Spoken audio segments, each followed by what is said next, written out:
Hey everybody, today we're going to talk about the reverse slot swing.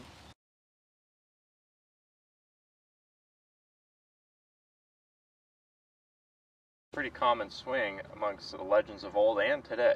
For sure.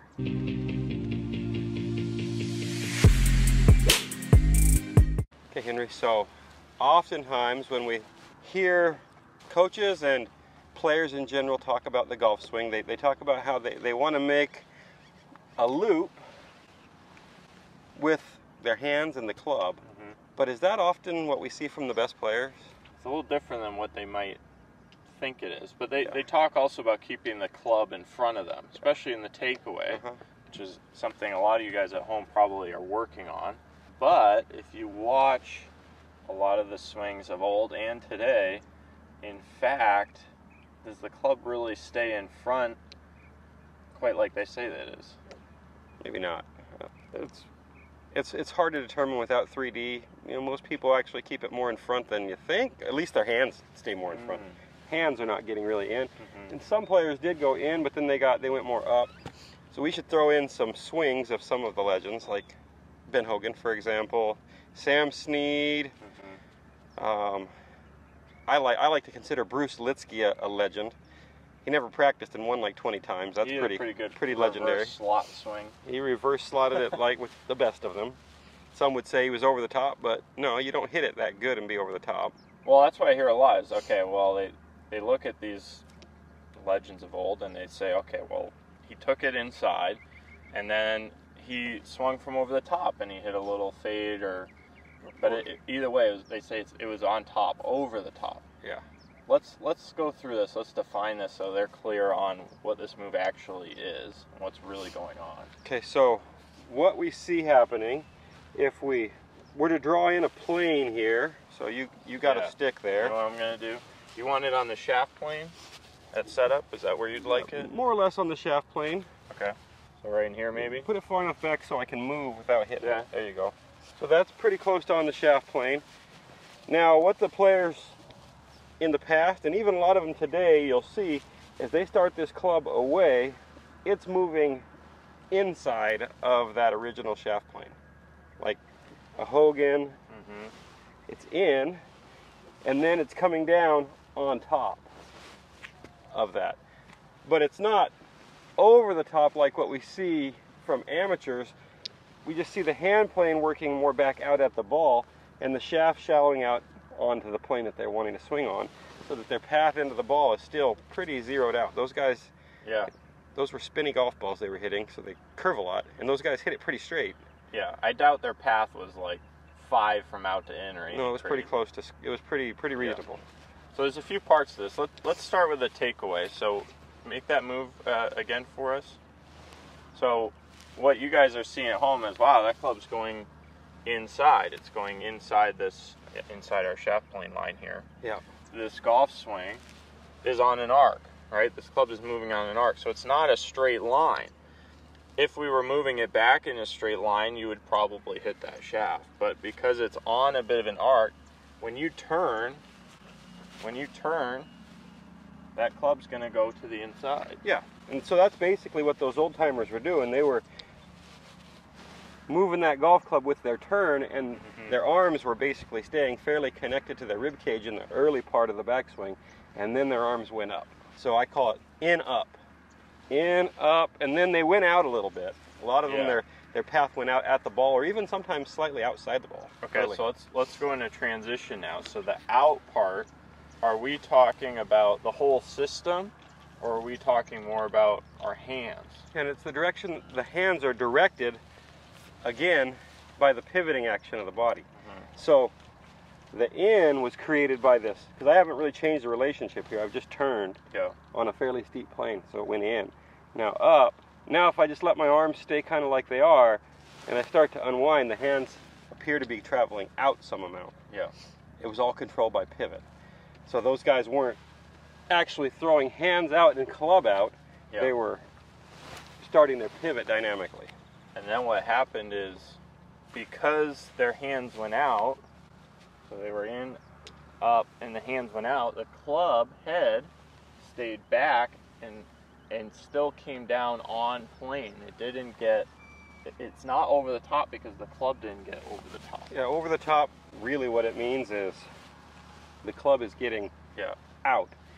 Those guys, the center of mass still stayed the back. mass went back, so this has been coined by a really famous coach named Jim McLean. He calls it the reverse slot, because instead of going and slotting it up to under, they're slotting it in to over, but they're still coming down that channel that you want to see the club coming down. So that's a good word, channel. I'll have to use that. Yeah, well, for me, there's no optimal plane. There's kind of a window. We want to kind of go through this nice window. It's a channel. If we get too far out or too far under, we're outside of the optimal channel and we're going to struggle. But if we can get it kind of within the window of where we want to be, that nice little channel, guys who are more toward the top side of the channel are going to be more fade biased, and guys who are more toward the bottom side generally be more draw biased, unless they do some interesting things. Now, we've released a video recently on hand path, and actually I wanted to do a little demonstration on that. So in this video we talked about our hand path, and we actually showed both of ours in slow motion, and we both are a little bit of this reverse slot swing, believe it or not. Because the hand path, the hands are really traveling different from the club. Yes. If you look at it. But if I were to just have sort of those noodle limp arms like sometimes we'll do in exercises, and I turn, you see those hands go inside, and I turn back, they actually get slung just slightly more on top of the plane and then around me. Because it's like having a rope, right? So if you kind of get this rope going, and then eventually everything gets kicked out, right? So there's a little bit of that in transition with our hands and arms. For sure, and amongst a lot of modern players, that exists. There's a lot of players who have some of this. Now, is it the only way to do it? I always like to throw that out there. Heck no, Sergio does not do this. Sergio's more the other way. He's more out, and then his hands fall down. So there's matchups for every pattern. I just wanted to make sure everybody understands that I don't necessarily subscribe to, there's one way to do this, because then I'll get called out and someone will say, well, so-and-so does it. There's a lot of ways to swing a golf club. I actually prefer this pattern. It's more like a baseball swing, because in a baseball swing, your arms are not falling down as you're swinging. Your arms are being slung out and around you. And they're going along for the ride with your pivot. So once we don't want them to get way behind us. We also don't want to drive them, right? But if we get them at a good structure at the top, then they can just go along for the ride with us. Yeah, so our pivot sends them into the arc we want them on. We're not actually like trying to make them go somewhere else. We're turning back, turning through, and allowing the pivot to dictate where they go. Okay, we've talked enough. We have to demonstrate some reverse slotters here. I need this going. Are we going to exaggerate it? I'm going to show some like exaggerations, so it's going to be, now some would say, oh, that's really over the top. It's going to hit a draw.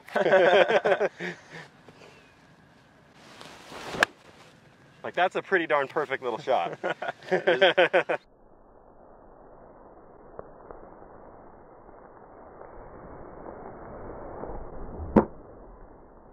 had a little draw too. Yeah, it was perfect. So you'll see on video, that was definitely in and over, and I started it slightly right and hit a tight draw. Maybe I should swing like that. That was pretty good. That was pretty good. Your turn. Let's see what happens. I'm not even going to see a shape. I'm just going to go up and hit it and see what happens. See if it draws or fades. So you want it like that. Yeah, in, up, a little over, but really feel like the club gets back. In that transition, I can feel that wrist we talk about. That's kind of the key to keeping that club, the center mass back, versus kicking it out. Now we got problems. Yeah.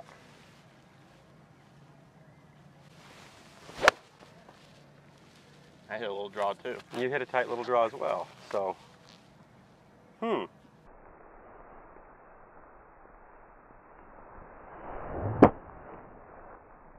have to go back and look at those on video and see what they look like. See if we actually succeed. I know we both actually have this pattern slightly built into our swings by nature, but it's probably not so extreme. For sure. And I like it. I mean, you know, I like seeing a little bit of a fade for the most part. So to me, when I'm turning, again, the system moves slightly to the inside because it's on the arc. So if I just, it's the same idea as if I attach this club to my sternum and I turn, that club does not go out on a straight line. No. Or else I'd be doing something to manipulate that. It goes in. Now there are guys like Matt Wolff, for example, where his handle gets pushed down more and then he stands it up with a little wrist hinge. And no forearm rotation in his backswing. So because his forearms don't rotate the club up on plane, the club just, you keep hinging your wrists, keep turning, the club stays over here all the time. Yeah. So it appears like it's a straight line, but you better believe he's still turning to make that happen. His hands actually follow an in. He actually has an in and out motion with his hands. He does. So yeah, he does. So maybe he's a reverse slotter too. A reverse slot with the hands. But again, I turn in here, and the hands travel up the plane, but it's more because of my turn. I don't, some people might have a little more arm raise. Mine's a little bit more just with my turn. And then when I get in transition again, those hands kick out a little bit because of that sort of sit and turn move, and then the club shallows. Yep. With the wrist angle. So, but typically I like to see a little bit of a fade, and it's probably a move that tends to produce a little bit more of that, I would say. Yeah.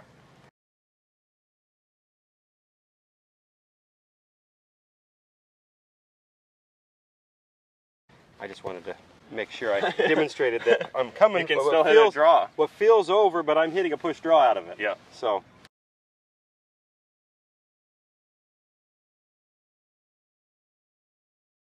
if you guys like this video, subscribe to the channel, and we'd love to have you come over and visit us at milolinesgolf.com, where we can help you learn how to swing more like an athlete.